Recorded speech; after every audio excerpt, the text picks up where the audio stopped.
नमस्कार, times now Navbharat पर आपका स्वागत है। आपके साथ मैं हूं राकेश पांडे। शाम के 5 बजने वाले हैं। वक्त हो गया है देश के सबसे पसंदीदा डिबेट शो राष्ट्रवाद का।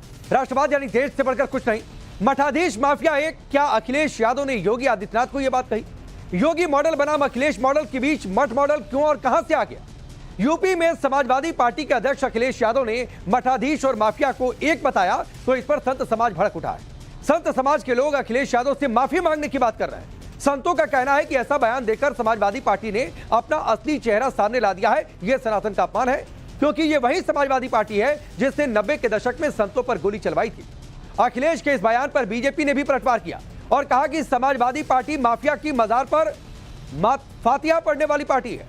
मगर सवाल यह कि क्या अखिलेश माफिया और मठाधीश को एक बताकर भगवा को टारगेट करने की कोशिश कर रहे हैं? क्या अखिलेश इस बयान से देश के तमाम मठों का मजाक नहीं उड़ा रहे? क्या अखिलेश को मठाधीश माफिया में कोई फर्क नहीं दिखता है? और सवाल यह भी कि योगी आदित्यनाथ को लेकर यादव परिवार बार बार पर्सनल क्यों हो जाता है? इसी पर हमारी डिबेट, लेकिन उससे पहले यह रिपोर्ट देखिए।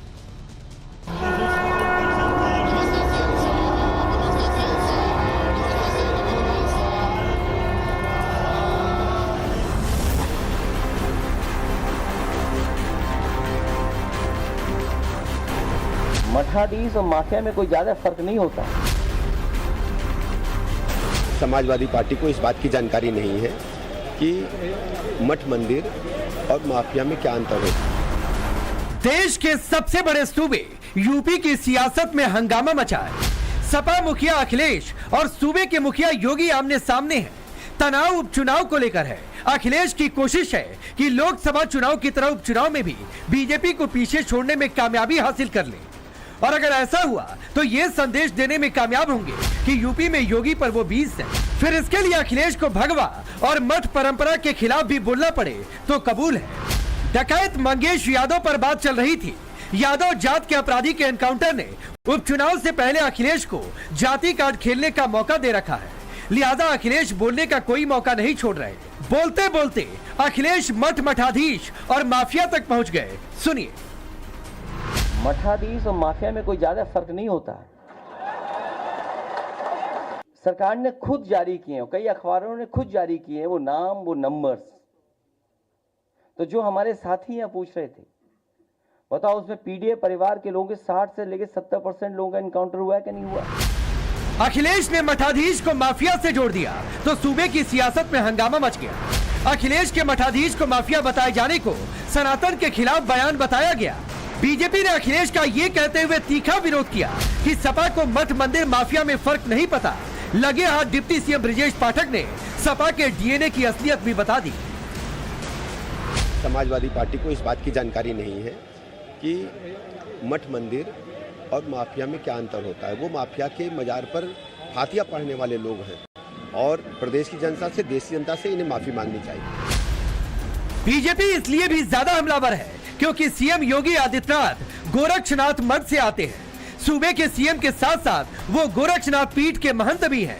योगी हिंदू गौरव को आगे रखकर चलते हैं, जिसको लेकर उनके विरोधी उन पर हमलावर रहते हैं। ज्यादा दिन नहीं हुए जब अखिलेश ने सीधे योगी का नाम लेकर कहा था कि वो जो कपड़े पहनते हैं बोलते वक्त उसका ख्याल रखें, तब उनके इस बयान को भगवा पर हमला बताया गया था। सुनिए। कुछ कपड़े पहनने के बाद किसी को झूठ नहीं बोलना चाहिए। हाथरस में जो वस्त्र होते हैं, कई बार वो वस्त्र इसकी भी पाबंदी लगाते हैं कि आप झूठ नहीं बोल सकते हैं, आपको सत्य ही बोलना पड़ेगा। तो कम से कम अगर वो खुद नहीं बोल सकते हैं तो उन कपड़ों का ख्याल रखें जो उन्होंने वस्त्र धारण किए हैं। और ये अपना छिपाना चाहते हैं कि हाई कोर्ट ने कॉपियां बदल दी। आपको जानकारी होगी कि कितनी कॉपियां बदली गई। और ये हर नौकरी में इन्होंने घोटाला किया। ये हर नौकरी में इसलिए घोटाला करते हैं क्योंकि इनके अपने लोग कैसे एडजस्ट हो जाए। तब अखिलेश के साथ साथ शिवपाल यादव और डिंपल यादव ने भी योगी के पहनावे पर तंज कसा था। सवाल तब भी पूछे गए थे कि क्या योगी के बहाने अखिलेश के निशाने पर भगवा है? क्या भगवा पहनावे पर तंज कसना संत समाज का अपमान है? योगी मॉडल से मुकाबला नहीं तो क्या पहनावे पर सवाल खड़े किए जा रहे हैं? अब की बार अखिलेश ने योगी और भगवा का नाम नहीं लिया, लेकिन मठाधीश को माफिया बता दिया। मठ परंपरा में भी भगवा वस्त्र ही पहने जाते हैं। सीएम योगी मठ से आते हैं, भगवा पहनते हैं। तो क्या अखिलेश का निशाना योगी पर है या फिर उनके टारगेट पर मठों से आने वाले सारे महंत हैं? और फिर क्या सारे महंतों को अखिलेश माफिया बता रहे हैं? बस इसी को लेकर संत समाज खुलकर अखिलेश यादव के विरोध में उतर चुका है और इसे संत समाज के अपमान से जोड़कर देख रहा। देखिए, पहले तो मैं कहना चाहता हूं कि अखिलेश यादव जैसे नेता का आज जो शुद्ध रूप से पर्यायवाची है वह नाटक का पर्यायवाची है। ऐसे लोग नेता बनके नाटक करते हैं और आज हमें कह सकते हैं कि समाजवादी पार्टी की जो भूमिका है और जो प्रथम चेहरा है, जिन्होंने 90 के दशक में राम भक्तों के ऊपर गोलियां चलवा दी, साधु संतों के ऊपर गोलियां चलवा दी, निर्ममतापूर्वक जो नरसंहार करवाया था, उसी पार्टी के चरित्र को चरितार्थ करने का काम बड़ा श्रेष्ठ रूप से काम अखिलेश यादव जी कह रहे हैं। जिस प्रकार एसपी सुप्रीमो अखिलेश यादव जी का एक बयान है कि भूमाफिया और मठाधीश में कोई फर्क नहीं है, तो मैं उनसे कहना चाहता हूं, मठाधीश जो होते हैं वो बांट करके ग्रहण करते हैं, खुशियां बांट कर ग्रहण करते हैं, और भूमाफिया जो होते हैं छीन कर ग्रहण करते हैं, रुला कर दुख देकर ग्रहण करते हैं, और संत खुशियां देकर ग्रहण करते हैं। तो मठाधीशों को भूमाफिया कहना बहुत ही निंदनीय है। जी देखिए, गंभीर विषय है। यदि अखिलेश जी जैसा इतने बड़े पद पर आसीन व्यक्तित्व, जिसने राज्य की सत्ताओं को संभाला हो, विपक्ष को संभाला हो, वो यदि कहता है कि मठाधीशों के अंदर और माफियाओं के अंदर कोई भेद नहीं है, दोनों समान है, तो चिंतन का विषय तो है। यदि कोई सा भी मठाधीश जिसके ऊपर माफिया वाली कोई भी गतिविधि दर्ज हुई हो तो उसको स्पष्ट करना चाहिए। उन्हें स्पष्ट करना चाहिए कि कितने मठाधीशों का ऊपर गैंगस्टर एक्ट लगा है, कितनों के एनकाउंटर हुए, और जिनके एनकाउंटर हुए अभी तक योगी जी के समय, क्या वो मठाधीश्वर थे? उपचुनाव से पहले अखिलेश भले ही मारे गए डकैत मंगेश के एनकाउंटर को फेक बताकर यादव वोट बैंक पर निशाना साध रहे, लेकिन उपचुनाव से पहले मठाधीश को माफिया बताना उनके लिए भारी पड़ सकता है। सवाल है, क्या अखिलेश ने मठों का मजाक उड़ाया? क्या अखिलेश को मठाधीश माफिया में कोई फर्क नहीं दिखता? योगी अखिलेश की लड़ाई क्या मठाधीशों और भगवा के अपमान तक आ गई? सवाल ये भी कि योगी से दुश्मनी तो सनातन और भगवा के खिलाफ क्या कुछ भी कहेंगे? और सबसे बड़ा सवाल कि क्या अखिलेश ने ये बयान तुष्टीकरण के लिए दिया और उनके निशाने पर मुस्लिम वोट बैंक है? ब्यूरो रिपोर्ट, टाइम्स नाउ नव भारत। तो चलिए, ये रिपोर्ट आपने देखी। आपका परिचय आज के मेहमानों से करवाता हूं। राकेश त्रिपाठी जी भारतीय जनता पार्टी के नेता और प्रवक्ता, अवधेश जी वरिष्ठ पत्रकार स्टूडियो में मौजूद हैं, चंद्रमोहन शर्मा जी कांग्रेस पार्टी के नेता, तारिक खान समाजवादी पार्टी के नेता और प्रवक्ता, दानिश कुरैशी एमआईएम पार्टी के नेता और प्रवक्ता। आप सभी का बहुत बहुत स्वागत है। मैं शुरुआत तारिक खान आपसे करता हूं। इतना पर्सनल क्यों आप लोग हो जाते हैं योगी से? देखिए, जो राष्ट्रीय अध्यक्ष जी ने कहा उसका संदर्भ और प्रसंग हम लोग बचपन से पढ़ते हैं, सुनते रहिए। वो लगातार मुख्यमंत्री की चर्चा कर रहे हैं और ये सबके लिए नहीं कहा गया, इसको जनरलाइज मत करिए, ये सबके लिए नहीं कहा गया। ये विषय मुख्यमंत्री को लेकर है, कहा गया है उस पर डिस्कस करना है तो करिए, सबके लिए नहीं कहा। मतलब आपने मुख्यमंत्री को माफिया कहा? बिल्कुल कहा है। वो हमको भेड़िया कह सकते हैं, माफिया नहीं कह सकते। हत्या का प्रयास 153A, न जाने कौन कौन सी धारा 2017 से पहले आपके ऊपर लगी हुई थी, तो उन्होंने उनको कहा है, सबको नहीं। उसको जनरलाइज मत करिए। अब कहा है नहीं, मैं जनरलाइज नहीं कर रहा हूं तारिक खान, और अगर सीएम योगी को कहना था तो नाम लेकर कह लेते। अखिलेश यादव सीएम योगी आदित्यनाथ का नाम भूल नहीं गए, लेकिन आप जब सिर्फ मठाधीश बोलते हैं तो ये टारगेट जाता है कि ये तुष्टीकरण है, मुस्लिम वोट बैंक का है उपचुनाव में। तो सर, ये मैसेज कई सारे जाते हैं। ऐसा तो नहीं कि इससे पहले योगी का नाम लेकर अखिलेश यादव ने कुछ कहा नहीं है। चाचा भतीजे मिल के भेड़िया की तरह प्रदेश को लूटते थे, किसको कहा? नाम क्यों नहीं लिया था? तारिक खान तो जान गए हम ही को कहा है। अच्छा, मुख्यमंत्री को, हमारे मुख्यमंत्री को आप भेड़िया कह सकते हैं। और कौन से चाचा भतीजे सत्ता में रहे हैं, जरा बताइए? और कौन से चाचा भतीजे यूपी की सत्ता में रहे हैं? तो कहा नहीं, एक तो नहीं सर, सुनिए ना, चाचा भतीजे भेड़िया की तरह है, मैं उसका समर्थन नहीं कर रहा हूं। योगी आदित्यनाथ ने अपनी बात कही, ठीक है सर, आपको उस पर विरोध जताना, विरोध जताइए, मुझे उससे कोई लेना देना नहीं है। लेकिन आप बताइए ना कि यूपी में और कौन चाचा भतीजे की जोड़ी रही है सत्ता में? अरे मुझे बोलने तो दीजिए। मैं आप ही के पास हूं सर, आप ही के पास हूं। बगैर नाम लिए आपने कहा कि कब नाम लिया अखिलेश जी ने योगी जी का नाम लेना चाहिए। हाँ, लेना तो चाहिए था। योगी जी कुछ हमको, अरे सुन, नाम लेकर नहीं बोल पाएंगे माफिया। एक मिनट, आपने भी तो जब हमको भेड़िया कहा नाम नहीं लिया था। अच्छा, नहीं चलिए जरूरी नहीं एक मिनट तारिक भाई आऊंगा, रुक जाइए क्योंकि ये विवादित टिप्पणी है। आप हमको भेड़िया राकेश त्रिपाठी जी, अभी तक तो हम ये सोच रहे थे कि ये मठों को कहा, मठाधीशों को कहा, सारे मठाधीशों को कहा, ये तो खुलकर कह रहे हैं समाजवादी पार्टी के नेता और प्रवक्ता योगी कोई माफिया कहा है।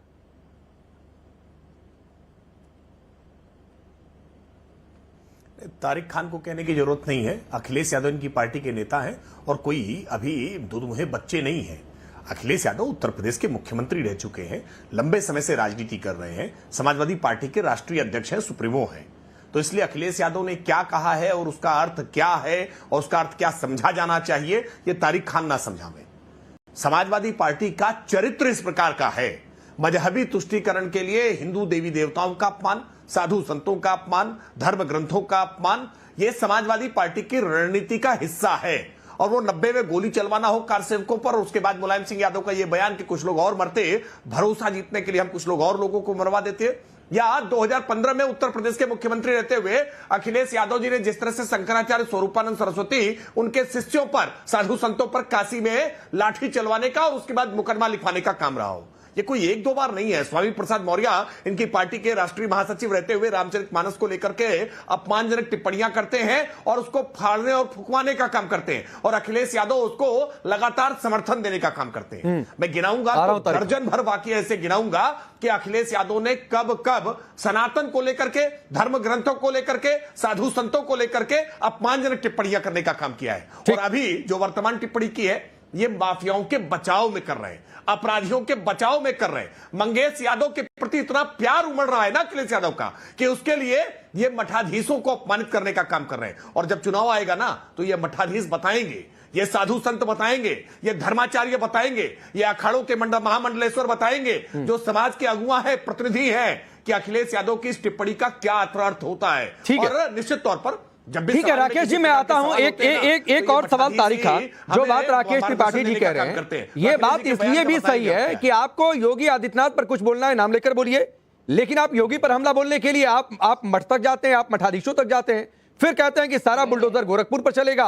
आपके एक प्रवक्ता कह देते हैं कि मठ पर भी बुलडोजर चला देंगे। और मैंने क्यों पहला सवाल पर्सनल को लेकर बोला था कि अखिलेश यादव इससे पहले कहते हैं कि योगी जो कपड़ा पहनते हैं उसका ध्यान रखें, शिवपाल यादव कहते हैं कपड़ा संतों वाला क्यों पहनते हैं, डिंपल यादव कहती है कि लोहे में जब जंग लग जाती है तो जंग का रंग वही होता है जो मौजूदा सीएम कपड़े पहनते हैं। तो सर ये भगवा से दिक्कत है, वोट है, मुस्लिम वोट बैंक है, ये सब कुछ बड़ा जस्टिफाइड क्वेश्चन है। ये जो सनातन के स्वघोषित रक्षक अपने आप को बताते हैं या बताते हैं कि हम ही सनातन के कैरियर हैं, हम ही चला रहे हैं, उनसे मेरा एक सवाल, संजय निषाद ने भगवान राम पर आपत्तिजनक टिप्पणी की, आपने क्या एक्शन लिया? मंत्रालय से हटाया उनको? कुछ किया आपने? कुछ बताइए। और कहा क्या था ये भी मैं बता देता हूं। उन्होंने कहा था कि भगवान राम दशरथ के बेटे नहीं है और दशरथ के बेटे थे श्रृंगरीश निषाद, और ये कथा कथित था। ऐसी तमाम बातें मैं नहीं कहना चाहता। तारिक खान उनका आसरा लेकर के अपने मन के भीतर के जहर को मत निकालिए यहाँ टीवी पर बैठ करके। टाइम जब बोल रहे थे आप, मैं आपकी बोलती बंद कर देता। जहर को मत निकालिए। यही नौटंकी की वजह से मेरा उसको लेकर के उन्होंने स्पष्टीकरण भी दिया था और खेद भी प्रकट करने का काम किया था।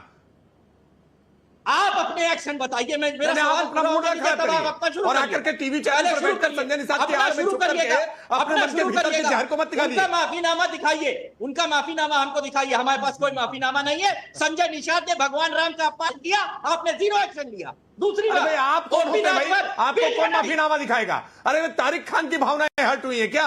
अरे हिंदू समाज की भावनाएं हर्ट हुई तो हिंदू समाज मांगेगा या तारिक खान भी मांगेंगे क्या? नहीं, एक सवाल और है तारिक खान, एक सवाल और है। अखिलेश यादव, अरे सुनिए तारिक भाई सवाल सुनिए, अरे सुनिए तारिक भाई सवाल सुनिए, सवाल सुनिए ना सर, अरे सर सवाल सुनिए ना। मुझे एक बात बताइए कि अखिलेश यादव, अरे सुनिए भाई, अखिलेश यादव संजय निषाद से जो वो कहते हैं उनके नक्शे कदम पर चल रहे हैं, ये प्रेरणा कि संजय निषाद से प्रेरणा मिल गई इसलिए भगवा को बोल दिया, इसलिए सनातन को बोल दिया, इसलिए राम को बोल देंगे, इसलिए अयोध्या को बोल देंगे, जो मनाएगा प्रेरणा लेते हैं उनसे। मंडल करेंगे भगवान राम का अपमान का वर्णन। नहीं तो सर मैं पूछ तो रहा हूं कि अखिलेश यादव संजय निषाद से प्रेरणा लेते हैं एकदम नहीं, या फिर उनसे सीखते हैं? तो सर अगर प्रेरणा नहीं लेते हैं तो मत यहां पर दलील दीजिए कि संजय निषाद ने क्या कहा। योगी ले रहे हैं। आप सवाल बीजेपी से पूछ सकते हैं कि सनातन के अपमान पर आपने संजय निषाद से क्या कहा, वो सवाल आपका ठीक है, दूसरा सवाल, लेकिन ये मत कहिए जो सवाल पूछा उसका जवाब दीजिए सर। ब्रिजेश पाठक नहीं तारिक भाई सुनिए सर, सुनिए ना, आपको एक तो पहला इसलिए बुलाया जाता है कि आप सवालों का जवाब दें। आप सवालों का जवाब देने में आप सवाल पूछ भी सकते हैं, वो भी ठीक है। आपने एक सवाल पूछा, मेरे सवाल का जवाब दे लीजिए पहले। 5 सेकंड का सिर्फ सवाल है, उसके बाद आपका भी जवाब दूंगा। बोलिए। ब्रिजेश पाठक ने कहा माफिया की मजार पे जाते हैं, ठीक। उसी माफिया को 30 अप्रैल को गरीबों का मसीहा बताया ओपी राजभर ने। आपके साथ है तो सर ओपी राजभर तब आपके साथ हुआ करते थे अभी, और ओपी राजभर को आप लोगों ने साथ लेकर घुमा और पता नहीं क्या क्या वो बोले। सर मैं उसका हिसाब निकालने बैठ जाऊंगा तो बहुत मुश्किल हो जाएगा। चलिए रुक जाइए, रुकिए आपके साथ मंत्री बने तब चंद्रमोहन शर्मा जी, योगी के कपड़ों पर निशाना साधना हो, सनातन को बोलना, इसमें आपकी पार्टी भी पीछे नहीं रहती है। हुसैन दलवी कहते हैं कि थोड़ा सा मॉडर्न बनने की जरूरत है। तो ये बार बार ये सर पूरा नेक्सस एक सहमति है क्या आप लोगों में? राकेश भाई आपसे बोल दूं कि इस तरह के किसी भी बयान की सहमति नहीं है, लेकिन मैं साथ में ये भी बोल दूं कि ये बयान ऐसा नहीं है कि किसी भी राजनीतिक दल को इससे आपत्ति हो। ये आपत्ति मठाधीशों और मठा से रिलेटेड हो तो जायज है, लेकिन जिसको देश की जनता ने चुना है रोटी देने के लिए, रोजी देने के लिए, बेरोजगार दूर करने के लिए, देश के अंदर व्यापार ठीक करने के लिए, महिला की इस्मत ना लूटे, लेकिन उसमें तो वो चूड़ियां पहन के बैठे हुए हैं भाजपा के नेता। अच्छा सर, जो मेरे मित्र हैं प्रवक्ता भाजपा के त्रिपाठी जी, अगर उनकी वाणी हिंदुत्व पे पूछोगे तो ओजस्विनी हो जाएगी, और अगर कर्मों पे पूछोगे तो निर्लज हो जाएगी।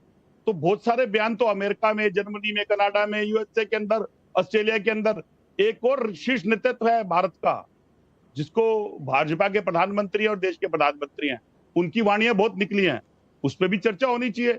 लेकिन मजा तो तभी आएगा ना, क्योंकि जब भाजपा को प्लेट में सजा के रोटी तवे के ऊपर उनका मीडिया देगा और भाजपा के नेता बाहर आएंगे। नहीं अरे चंद्रमोहन जी सर, ये नसीहत मत दिया करिए सर, और नसीहत दे दिया, चलिए ठीक है, आपकी नसीहत हमने रख भी ली, तो सर जो सवाल पूछा जाए उसका जवाब दे दिया करिए कि ये बार बार सनातन से चिढ़का पूरा विपक्षी गठबंधन है, ये एक कॉमन मिनिमम एजेंडा है क्या आप लोगों का, कि जितना मनाएगा बोलेंगे, मठ होगा, मंदिर होगा, राम होंगे, सनातन होगा बोलेंगे, तो ये कॉमन मिनिमम प्रोग्राम है क्या?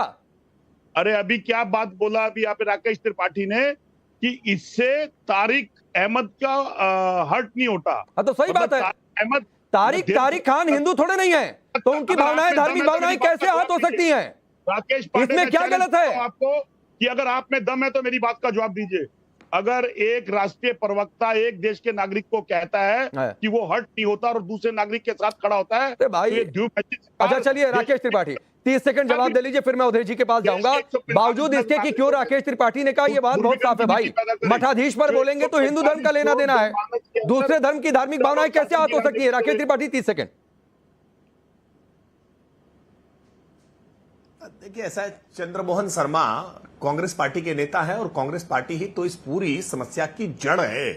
ये जो इंडी अलायंस बनाया था ना, इसे इंडी अलायंस का कॉमन मिनिमम प्रोग्राम ही यही था। 2024 के चुनाव से पहले चाहे वो डीएमके के नेताओं के बयान हो, वो आरजेडी के नेताओं के बयान हो, वो प्रियंक खड़गे के बयान हो, या वो स्वामी प्रसाद मौर्य के बयान हो, ये पूरी एक मॉडस ऑपरेंडी के तहत इन लोगों ने जानबूझ करके सनातन के खिलाफ लगातार जहर उगलने का काम किया, सनातन को अपमानित करने का हर संभव प्रयास करने का काम किया, मजहबी तुष्टीकरण के लिए, गोवोटों को गोलबंद करने के लिए ये हर निचले स्तर पर उतरने का इन्होंने काम किया है। तो चंद्रमोहन शर्मा से क्या अपेक्षा की जा सकती है कि वो अखिलेश यादव के इस बयान की मजम्मत करेंगे, वो अखिलेश यादव के बयान को गलत ठहराएंगे? ये तो खुद ही उस मानसिकता के साथ है। अखिलेश यादव जी के इस बयान पर ये शाबाशी देने का काम कर सकते हैं, ये पीठ थपथपाने का काम कर सकते हैं कि बहुत अच्छा किया आपने। यही काम तो हमारे दिग्विजय सिंह जी किया करते हैं, यही काम तो हमारी पार्टी के मणिशंकर अय्यर किया करते हैं, हमारी पार्टी के बहुत सारे नेता सनातन को अपमानित करने का काम करते हैं। ठीक है, अरे चंद्रमोहन जी आप क्या सुनवा रहे हैं सर? ऑडियो नहीं आ रहा है, पहले एक बार चेक कर लीजिए सर, ऑडियो नहीं आ रहा है, वरना मैं सुनवा भी देता। तब तक आप ठीक कर रहे हैं, चेक कर लीजिए। अवधेश जी, ये कैसी अखिलेश यादव की टीस है कि जुबा पर मठाधीश है, निशाने पर योगी हैं? नहीं, अकेले अखिलेश यादव जी की नहीं है, हमारे चंद्रमोहन शर्मा हमारे मित्र हैं, इनके जैसा व्यक्ति भी, मतलब इस देश में हो क्या रहा है? राजनीति उनका विरोध योगी आदित्यनाथ से है कि देश के मठ और मठाधीशों से है? आप चाहे किसी को बोली, इस प्रकार की भाषा, मैं पूछ रहा हूं आपसे, क्या गुरुद्वारे के बारे में बोली जा सकती है? क्या मस्जिद के बारे में बोली जा सकती है? देखिए, मठाधीश का अर्थ हमारे यहाँ हम लोग भी कई बार पत्रकार प्रयोग कर देते हैं। ये मठाधीश्वर का एक शब्द है कि मठ में जिसको आपने अधिष्ठाता बनाया है जिस ईश्वर का, उसके लिए यह शब्द प्रयोग किया गया। उसका जो घोषित पुजारी होता है वो उसका सबसे निकटतम माना जाता है कि वो उनकी आराधना करके हमारे लिए काम करता है। तो यह शब्द अखिलेश यादव ने तो अपराध और पाप दोनों किया है। ये पॉलिटिक्स नहीं है यार। जो लोग इसके विरोध में नहीं बोल रहे हैं वो भी उस पाप और अपराध के भागी हैं। एक अयोध्या में विजय हो जाने के बाद अगर ये मान लेना, जैसे राहुल जी ने कहा कि हमने जो है अयोध्या आंदोलन के विचार को हरा दिया है, अगर समाजवादी पार्टी राहुल जी के इस विचार से प्रभावित होकर के ये मान रही है कि हम कुछ भी बोल देंगे और उसके बाद हमको वोट मिलता रहेगा, फिर तो इस देश में जो है आगे आने वाला चुनाव भी दिखाएगा। लेकिन चुनाव से परे यह विषय है। योगी आदित्यनाथ एक राजनीतिक नेता हैं, उनसे आपकी लड़ाई है, उन पर हमले करिए, उनका नाम लेके आप लेकिन जब आप मठाधीश कहते हैं तो संपूर्ण देश के मठों मंदिरों, उसके अधिष्ठाता ईश्वर का, उनके पुजारियों का यह अपमान होता है कि उस सबको आप माफिया बता रहे हैं। और यह साधारण वक्तव्य नहीं है। अगर दूसरे आया होता तो इस पर फतवा जारी हो चुका होता, नहीं, आपने ये बहुत बड़ी बात कही होती। यह असाधारण वक्तव्य है। यह इतना बड़ा पाप भारत के इतिहास में अखिलेश यादव जी ने किया है कि अगर प्रत्यक्ष ये बहुत बड़ी बात आपने कही है, बहुत बड़ी बात आपने कही।